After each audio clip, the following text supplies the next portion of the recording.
Weekend असून ना आजचा माझा दिवस जरा लवकरच सुरू झाला.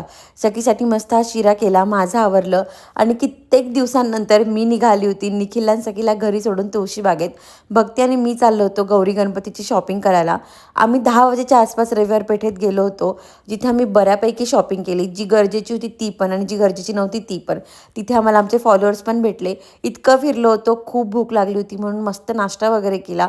मला वाटलं होतं सखी त्रास देत असेल, पण ती मस्त घरी मजा करत होती. आम्हाला ना 5:30 वगैरे वाजले असतील घरी यायला. कारण इतकी गर्दी होती तुळशीबागेत. आम्हाला चालायची अजिबात गरज पडत नव्हती. आपोआप पुढे ढकललं जात होतो, अशी काही ती स्थिती होती. नंतर आम्हा दोघींचा जिव्हाळ्याचा विषय साडी, जिथे आम्ही लिटरली 5 मिनिटात सगळं सिलेक्ट केलं. आमच्याकडे इतक्या बॅग्स वगैरे होत्या, की आम्ही दोघीच एकमेकींकडे बघून हसत होतो. घरी आली तेव्हा मी खूप थकलेली होती, म्हणून आज बाहेरूनच माझ्यासाठी छोले चावल आणि थोडासा रायता ऑर्डर केला. आई भेटली नव्हती म्हणून सखीला आईच्याच कुशीत झोपायचं होतं. असा संपला आमचा आजचा दिवस.